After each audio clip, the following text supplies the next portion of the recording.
奇遇被当成抹布胖揍，大原主索尼克又来倒大霉了。Hello， 大家好，我是麒麟。本期我们接着来看《一拳超人重置版》第226话。上回说到，龙卷和奇遇的大战进入了白热化，两人途经之处，先是误打误撞 TA 级英雄菲萨解决了一群血上犯，近日又把隔壁市突然冒出来的龙级灾害剑山鼠瞬间秒杀，给一路马拉松前来应敌的金属球棒是气得没处发泄。随着两人的战斗还在继续，接下来又会发生怎样的闹剧呢？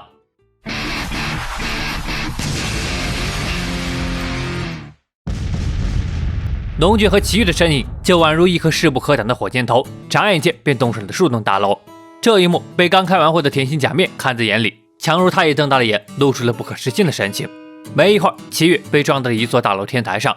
别说这衣服质量还挺好，打成这样还能完好无损的。看奇遇的眼神带着些许怒意：“喂，都跟你说了，离原来的地方越来越远了，赶紧回去吧。”一听这话，办公室的龙卷停下了动作，面色没有丝毫变化，随即便落到了奇遇跟前。那好吧。话音落下，两人就这么盯着对方，一时间陷入了诡异的安静。片刻后，还是奇遇先皱起了眉头。虽然搞不明白为什么突然就听话了，但既然如此，那就出发吧。那走吧，英雄协会的方向应该是这边吧。然而，奇遇刚转过头去，龙卷便脸色一变，突然从背后发难，抓住了奇遇的后脑勺，便冲了出去，把奇遇当成个冲浪板似的摁在大楼墙壁上，往地面落去，嘴里还嚷嚷着：“方向是另一边，我来带你回去。”落到地面后，冲浪板又变成了拖把，全然不顾行人的目光，飞驰在街上。最离谱的是，头都被摁在地里，奇遇还能吐槽：“喂，我说你这样对我的头皮很不好哎。”就在此刻，龙卷突然感受到身后似乎有异样，好像什么东西追过来了。奇遇也探出脑袋看了过去，既然能跟上他们的速度，也不知是怪人还是英雄。其实看这模样，一眼便知道了，来人正是老倒霉蛋英子索尼克。哼，像个软脚虾一样被拖着走的，果然是那家伙。虽然不太清楚是什么状况，但这不重要。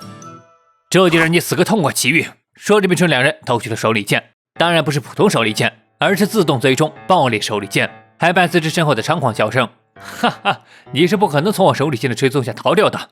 然而话音刚落，所有靠近的手里剑都被龙卷定在了半空中，接着手一挥，将目标锁定时索尼克就给还了回去。索尼克被吓了一激灵，凭借惊人的反应力给躲开了，但那引以为傲的追踪型手里剑可不会轻易放过他。就这样，索尼克和自己的手里剑较量了起来，龙卷和奇遇的身影则越来越远。沉溺在和自己手里剑的追逐战里，索尼克是丝毫不慌，这对他来说就是雕虫小技。但他怎么也不会想到，此刻街边一只狗子随地拉粑粑，刚热乎着就被索尼克一脚踩上，脚底下一滑溜，平衡的局面瞬间被打破，只留下一声凄惨的叫喊：“该死的奇遇！”而此刻毫不知情的背锅侠奇遇抬头一瞅，发现已经回到了英雄协会总部，下一刻便抽身站了起来。这轻松的动作令龙卷一愣，搞半天原来这家伙早就可以挣脱了。那接下来你也可以重新再闹一番。龙卷顿时来了气：“哈，难道你不明白你才是被考验的人吗？从刚才开始是不是就有点目中无人了？要说我杜真格的话，你没事，来吧。”奇遇单手插头，似乎根本就没把他放在眼里。龙卷瞪大了眼，难以置信。既然这么嚣张的话，那他就要动真格的了。与此同时，英雄协会地下收容所里，从吹雪宣布解散吹雪组独自离去后，吹雪组的人便起了争执，被一旁的英雄们都看在眼里，露出了不爽的神情。明明审讯都还没结束呢，就吵了起来。尤其是 B 级英雄仙青脸色最为难看，因为他曾经也是吹雪组的成员，见到曾经的组织成了这副模样，心里难免有些不悦。吹雪组没了吹雪就是一盘散沙，再加上吹雪离去时决绝的话语，已经引起了很多新人的不满。其中一人摔了外套就要退组，嘴里还怒骂着：“本以为弱小的自己进了帮派能过得好一点，现在看反倒不合适。”有人起了头，就有更多人站出来。这一天天的，不是和协会暗部打交道，就是和 S 级的家伙打，谁也吃不消。吹雪大人，这难道不是在辜负他们的忠诚吗？眼看着好不容易招来的新人们全都快走光了，吹雪手下的得力干将丽丽赶紧上去劝阻，但嘴上还是抱怨着：“干嘛要把罪过都推给吹雪大人呀？”这时，身旁的老部长睫毛表示：“这不是吹雪大人的错，造成今天这个局面，都是因为我们太弱了，靠不住罢了。”虽然不愿承认，但这便是事实，不然也不会让吹雪大人屡次陷入困境。可意外的是，睫毛说完话也往一旁走去。丽丽着急地问道：“难道睫毛你也要走吗？”“笨蛋，我要去追回吹雪大人，想要变强的话，就赶紧跟上。”有人带头离队，也有人带头重整旗鼓，剩下的老部将们纷纷跟了上去。这一幕都被一旁的千星看在眼里，也露出了欣慰的笑容。回到地面上。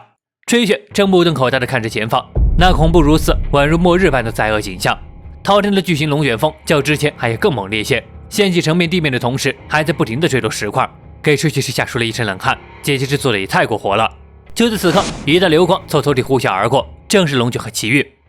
此刻，英雄公寓内，因为剧烈震动而停运的电梯，将急着找奇遇打游戏的 King 困在了楼上。扶着墙哆嗦着，今天就不敢来这一趟。关键是奇遇还不在家，为什么每次紧要关头，奇遇是总是不在啊？话音刚落，正主就来了。哎 ，King， 哦，奇遇是，你是来找我打游戏的吗？不好意思，得稍微等我一会儿。你这是在做什么？哎，还不是那个叫龙卷的小矮子，真是的。龙卷吗？又是话音刚落，一道怒气冲天的熟悉声音传来，我可都听见了。什么？龙卷一脚飞踢就踹了过来，被奇遇很是无奈的躲了过去，但这就导致踹在墙壁上的龙卷和那可爱的胖子被 King 一览无遗。龙卷没工夫理会 King， 又追着奇遇走远了，只留下原地帝王引擎声越来越大的 King， 还在回味着刚才那一幕，可太刺激了。好了，到这里就是《一拳超人》第226话的全部内容了。龙卷和奇遇的大战还在继续，上一话的倒霉蛋是金属球棒，这一话就轮到了索尼克。不得不说，这一话对原作的还原还是很到位的。索尼克踩屎的名场面完美复刻，就连每一个分镜都一模一样。这里给大家简单对比一下。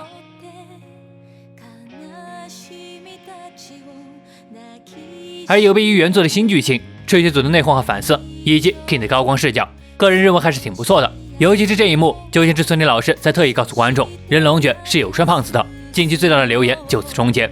好了，那么喜欢本期视频的，别忘了点赞加关注哦，这里有最新的一拳更新消息，在麒麟主页还有一拳原作版的解说。那么本期视频到这里就结束了，我是麒麟，我们下期再见。